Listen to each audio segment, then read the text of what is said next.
নমস্কার বন্ধুরা, সাগর audio book চ্যানেলে তোমাদের স্বাগত জানাই।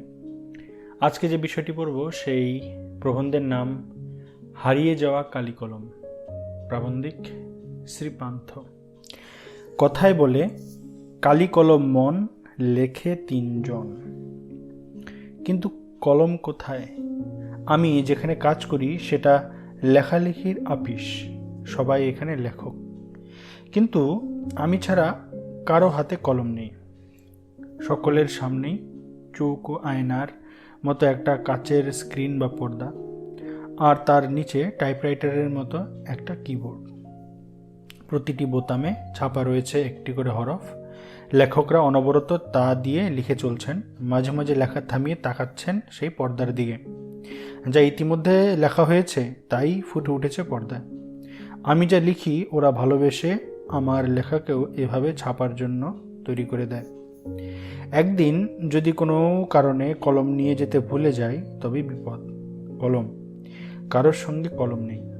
যদি বা কারো কাছে গলা শুকনো ভোতা মুখো একখানা জোটে, তবে তাতে লিখে আমার সুখ নেই। দায়সারাভাবে কোনো মতে সেদিনকার মতো কাজ সারতে হয়, অথচ আমাদের অফিস সবাই বলে লেখালেখির অফিস, লেখকের কারখানা। বাংলায় একটা কথা চালু ছিল, কালি নেই কলম নেই বলে আমি মুন্সি, কাল গুনে বুঝিবা আজও আমরাও তাই। আমি গ্রামের ছেলে। 50-60 বছর আগে আমার মতো যারা বাংলার অজপাড়াগায় জন্মেছেন তারা হয়তো বুঝবেন কলমের সঙ্গে আমাদের কি সম্পর্ক। আমরা কলম তৈরি করতাম রোগা বাঁশের কুঞ্চি কেটে। মুশকিল হতো কলমের মুখটি চিরে দেওয়ার সময়। বড়রা শিখিয়ে দিয়েছিলেন কলমের শুধু সূচলো হলে চলবে না, কালি যাতে একসঙ্গে গড়িয়ে না পড়ে তার জন্য মুখটা চিরে দেওয়া চাই। তবে কালি পড়বে ধীরে ধীরে চুইয়ে। কোথায় পড়বে? না, লেখার পাতে। লেখার পাত বলতে শৈশবে আমাদের ছিল কলাপাতা, তাই কেটে কাগজের মতো সাইজ করে নিয়ে আমরা তাতে হোম টাস্ক করতাম, আর সেগুলো বান্ডিল করে নিয়ে যেতাম স্কুলে। মাস্টারমশাই দেখে বুঝে আড়াআড়িভাবে একটা টানে তা ছিঁড়ে ফেরত দিতেন পড়ুয়াদের। আমরা ফেরার পথে কোনো পুকুরে তা ফেলে দিয়ে আসতাম। বাইরে ফেললে গরু খেয়ে নিলে অমঙ্গল। অক্ষর জ্ঞানহীনকে লোকে বলে ওর কাছে ক অক্ষর গোমাংস। গরুকে অক্ষর খাওয়ানো নাকি পাপ। আমরা কালিও তৈরি করতাম নিজেরাই। অবশ্য মা, পিসি, দিদিরাও সাহায্য করতেন। প্রাচীনেরা বলতেন 3 ত্রিফলা শিমুল ছালা, ছাগ দুগ্ধে করি মেলা, লৌহ পাত্রে লোহায় ঘষি, ছিঁড়ে পত্র না ছাড়ে মসি। ভালো কালি তৈরি করতে হলে এই ছিল তাদের ব্যবস্থাপত্র। আমরা এত কিছু আয়োজন কোথায় পাব? আমাদের ছিল সহজ কালি তৈরি পদ্ধতি। বাড়ির রান্না হতো কাঠের উনুনে, তাতে কড়াইয়ের তলায় বেশ কালি জমত। লাউ পাতা দিয়ে তা ঘষে তুলে একটা পাথরের বাটিতে রেখে জল দিয়ে তা গুলে নিলে হতো। আমাদের মধ্যে যারা ওস্তাদ তারা ওই কালো জলে হর্তকি ঘষত। কখনো কখনো মাকে দিয়ে আতপ চাল ভেজে পুড়িয়ে তা বেটে ওতে মিশাত। সব ভালো করে মেজবার পর একটা খুন্তির গোড়ায়ের দিকে পুড়িয়ে লাল টকটকে করে সেই জলে ছেঁকা দেওয়া হতো। অল্প জ্বলত, তাই অনেক সময় টকবক করে ফুটত। তারপর ন্যাকড়ায় ছেঁকে দোয়াতে ঢেলে কালি। দোয়াত মানে মাটির দোয়াত। বাঁশের কলম, মাটির দোয়াত, ঘরে তৈরি কালি আর কলাপাতা, বলতে গেলে তাই নিয়ে আমাদের প্রথম লেখালেখি। এত বছর পরে সেই কলম যখন হাতছাড়া হওয়ার উপক্রম, তখন মনে কষ্ট হয় বই কি। ভাবি, আচ্ছা, আমি যদি যীশু খ্রিস্টের আগে জন্মতাম, যদি ভারতে জন্ম না হয়ে আমার জন্ম হতো প্রাচীন মিশরে, আমি যদি বাঙালি না হয়ে হতাম প্রাচীন সুমেরিয়ান বা ফিনিশিয়ান, তবে হয়তো নীল নদীর তীর থেকে একটা নল খাগড়া ভেঙে নিয়ে আসতাম, সেটিকে ভোতা করে তুলি বানিয়ে লিখতাম, হয়তো সূচলো করে কলম বানাতাম, হয়তো ফিনিশীয় আমি বনপ্রান্ত থেকে কুড়িয়ে নিতাম একটা হার, সেই আমার কলম। এমনকি আমি যদি রোম সাম্রাজ্যের অধীশ্বর হতাম, আমি যদি হতাম স্বয়ং জুলিয়াস সিজার, তাহলেও আমার শ্রেষ্ঠ কারিগররা বড়জোর একটা ব্রোঞ্জের শলাকা যার পোশাকি নাম স্টাইলাস তুলে দিত আমার হাতে। তার বেশি কিছু নয়, সিজার সে কলমটি নিয়ে কাসকাকে আঘাত করেছিলেন, সেটি কিন্তু এই স্টাইলাস বা ব্রোঞ্জের ধারালো শলাকা। কলম সেদিন খুনিও হতে পারে বইকি। চীনারা অবশ্য চিরকালই লিখে আসছে তুলিতে। তাদের বাদ দিলে এই সেদিন পর্যন্ত বিশ্বের জ্ঞানাঞ্জন শলাকা ছিল সর্বার্থে শলাকা। তা বাঁশের হোক, নলখাগড়ার হোক, পাখির পালক আর ব্রোঞ্জেরই হোক। এখন স্কুলের ছেলে মেয়েদের তহবিলও হয়তো দেখা যাবে রকমারি কলম। হয়তো গ্রামাঞ্চলেও আজ বাঁশের কঞ্চির কলম আর খুঁজে পাওয়া যাবে না। খাগের কলম দেখা যায় একমাত্র সরস্বতী পুজোর সময়। কাচের দোয়াতে কালির বদলে দুধ, ফাউন্টেন পেন বা বল পেনের বদলে খাগের কলম, পালকের কলমও আর চোখে পড়ে না। তার ইংরেজি নাম কুইল। লর্ড কার্জন বাঙালি সাংবাদিকদের গরম গরম ইংরেজি দেখে তাদের বলতেন বাবু কুইল ড্রাইভার্স। এখন পালকের কলম দেখতে হলে পুরনো দিনের তৈলচিত্র কিংবা ফটোগ্রাফ ছাড়া গতি নেই।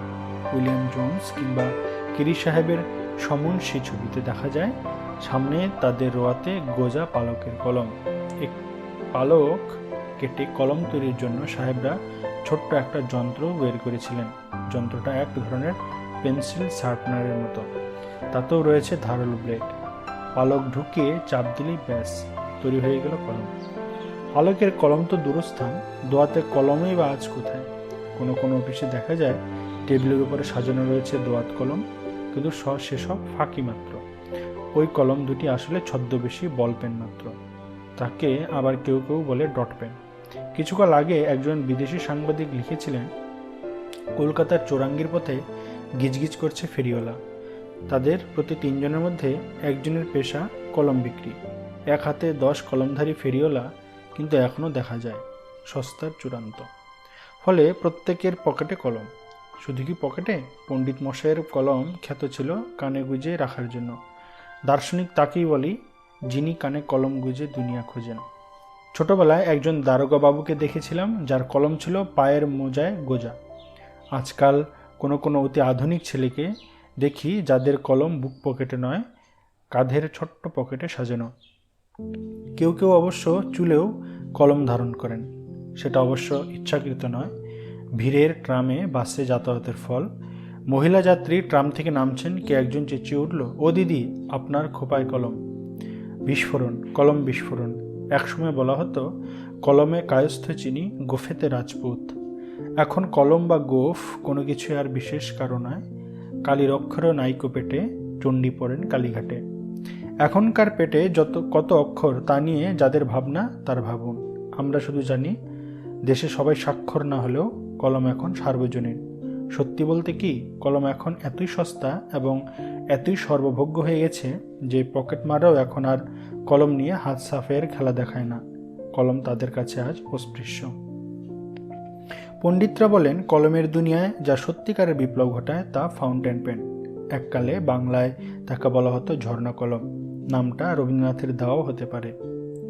একদিন অফুরন্ত এই কালির ফোয়ারা যেদিন খুলে দিয়েছিল তার নাম লুইস এডসন ওয়াটারম্যান। সেকালে আরও অনেক ব্যবসায়ীর মতো তিনিও দোয়াত কলম নিয়ে কাজে বের হতেন। একবার গিয়েছিলেন আর একজন ব্যবসায়ীর সঙ্গে চুক্তিপত্র সই করতে। দলিল কিছুটা লেখা হয়েছে, এমন সময় দোয়াত হঠাৎ উপড়ে পড়ে গেল সাদা কাগজে। আবার তিনি ছুটলেন কালির সন্ধানে। ফিরে এসে শোনেন ইতিমধ্যে আরেকজন তৎপর ব্যবসায়ী সই সাবুত সাঙ্গ করে চুক্তিপত্র পাকা করে চলে গেছেন। বিমর্ষ ওয়াটারম্যান মনে মনে প্রতিজ্ঞা করলেন, আর নয়, এর একটা বিহিত তাকে করতেই হবে। জন্ম নিল ফাউন্টেন পেন। আমার মনে পড়ে প্রথম ফাউন্টেন কেনার কথা। দ্বিতীয় বিশ্বযুদ্ধের বেশ কয়েক বছর পরে ঘটনা। কলকাতায় কলেজ স্ট্রিটের একটা নামি দোকানে গিয়েছি একটা ফাউন্টেন পেন কিনবো বলে। দোকানি জানতে চান কি কলম। ব্যাস ভেবাচাকা খেয়ে গেলাম। তিনি আউড়ে চলছেন, Parker, Shepherd, Waterman, Swan, Pilot, কোনটার কি দাম সঙ্গে সঙ্গে তাও তিনি মুখস্থ বলতে লাগলেন। আমার মুখের দিকে তাকিয়ে বুঝতে পারলেন আমার পকেটের অবস্থা। তবে হ্যাঁ, সস্তা একটা পাইলট নিয়ে যাও, জাপানি কলম, কিন্তু দারুণ বলেই মুখ থেকে খাপটা সরিয়ে ধা করে কলমটা ছুঁড়ে দিলেন টেবিলের একপাশে দাঁড় করানো একটা কাঠের বোর্ডের উপর। সার্কাসে খেলোয়াড় যেমন একজন জ্যান্ত মানুষকে বোর্ডের গায়ে দাঁড় করিয়ে ধারালো ছুরি ছুরি দেয় তার দিকে, ভঙ্গিমিটি ঠিক সেরকম। সার্কাসের খেলায় লোকটি শেষ পর্যন্ত অক্ষত থাকে। আমাকে অবাক করে তিনি কলমটি বোর্ড থেকে খুলে নিলে দেখালেন, এই দেখো, নিব ঠিক আছে, দু এক ছত্র লিখে দেখিয়ে দিলেন। আমি সেদিন সেই জাদু পাইলটটি নিয়েই ঘরে ফিরছিলাম। পরে নামি দামি আরও নানা জাতের ফাউন্টেন পেন হাতে এসেছে, কিন্তু অনেক দিন পর্যন্ত বেঁচে রেখেছিলাম সেই জাপানি পাইলটকে। ফাউন্টেন পেনের একটা বিপদ, তা লেখককে নেশাগ্রস্ত করে, অবশ্য যদি পয়সাওয়ালা লেখক হন। বিখ্যাত লেখক শৈলজানন্দ একবার আমাকে দেখিয়েছিলেন তার ফাউন্টেন সংগ্রহ, ডজন দুয়েক তো হবেই। পার্কার ছিল বেশ কয়েক রকম। শৈলজানন্দ বলেছিলেন, এই নেশা পেয়েছি আমি শরৎদার কাছ থেকে। হ্যাঁ, শরৎচন্দ্র চট্টোপাধ্যায়, তারও ছিল ফাউন্টেন পেনের নেশা। আদিতে ফাউন্টেন পেনের নাম ছিল রিজার্ভার পেন। ওয়াটারম্যান তাকেই আরও উন্নত করে তৈরি করেছিলেন ফাউন্টেন পেন। আমাদের ঝর্ণা কলম, গায়ের ছেলে আমি অবশ্য ফাউন্টেন পেন হাতে তুলে নিয়েছি অনেক পরে। আমি ছিলাম কালি কলমের ভক্ত, অর্থাৎ দোয়াত আর নিবের কলম। বাঁশের বা কঞ্চির কলমকে ছুটি দেই শহরে স্কুলের ভর্তির পর। কালি বানানো বন্ধ তখন। কাচের দোয়াতে আমরা কালি বানাতাম কালি ট্যাবলেট বা বড়িগুলি দিয়ে। লাল নীল দু রকমের বড়ি পাওয়া যেত, অবশ্য তৈরিও কালিও পাওয়া যেত দোয়াতে এবং বোতলে।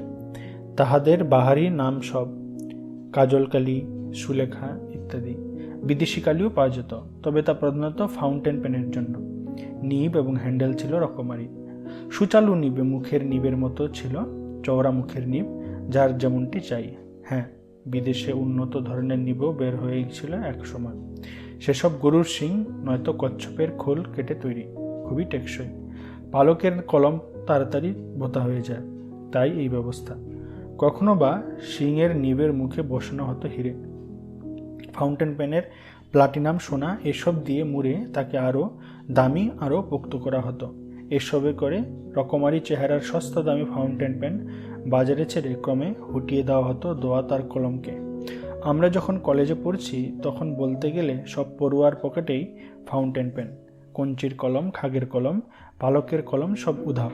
সেই সঙ্গে শিক্ষিত ঘরে কিংবা অফিসে আদালতে টেবিল থেকে উধাও জোড়া দোয়াত কলম, সেগুলো সাজিয়ে রাখবার আসবাব, কালির আধার, ব্লটিং পেপার সব।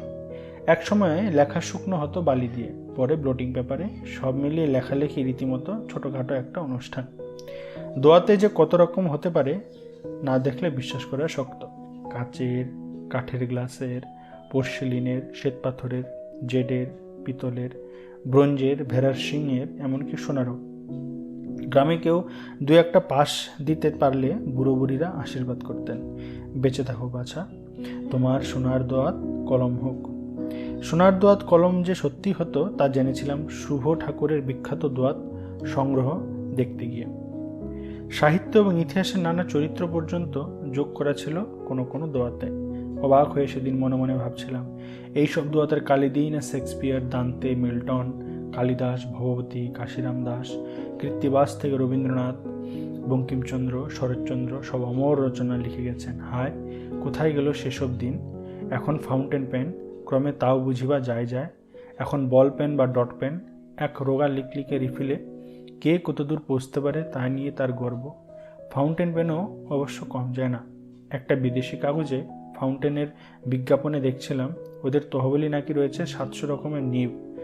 যারা গান চর্চা করেন তাদের জন্য, যারা শ্রুতি লেখক বা স্টেনোগ্রাফার তাদের জন্য, যারা বা হাতে লেখেন তাদের জন্য, এক কথায় সব ধরনের লেখকদের জন্য আলাদা আলাদা নিব। যন্ত্রযুগ সকলের দাবি মেটাতেই তৈরি। হ্যাঁ, টাকার কুমিরদের খুশি করাও ব্যবস্থা তাদের হাতে। একটা কলমের দাম ধার্য রয়েছে 2500 পাউন্ড। 1 পাউন্ড সমান 75 টাকা। হিসাব করে দেখো কত টাকা। সে কলমে সোনা রঙ্গ, হীরের হৃদয়, সোনার হিরে, সোনায় গড়া হিরে বসানো জড়োয়া কলমের দাম তো হবেই। দামি বল পয়েন্টও আছে বটে। আশ্চর্য, সবই আজ অবলুপ্তির পথে। কম্পিউটার তাদের জাদুঘরে পাঠাবে বলে যেন প্রতিজ্ঞা করেছে। ফলে আমার মতো আর কেউ কেউ নিশ্চয় বিপন্নবোধ করছেন। মানুষের হাত থেকে যদি কেড়ে নেওয়া হয় কলম, যদি মুছে হাতের লেখা মুছে যায় চিরকালের জন্য, তবে কি আর রইল।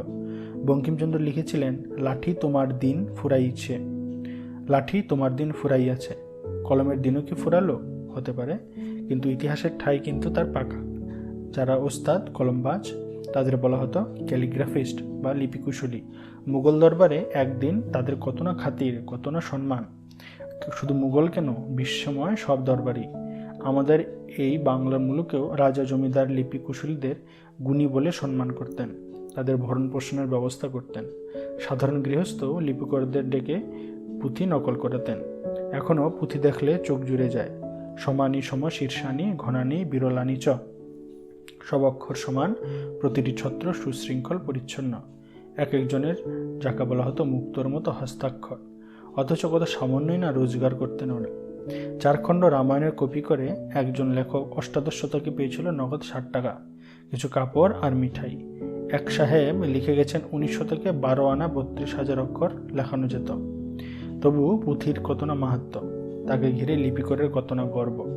অনেক পুঁথিরই খবরদার, এই পুঁথি যেন কেউ চুরি করার চেষ্টা না করে। কলমকে বলা হতো তলোয়ারের চেয়েও শক্তিধর।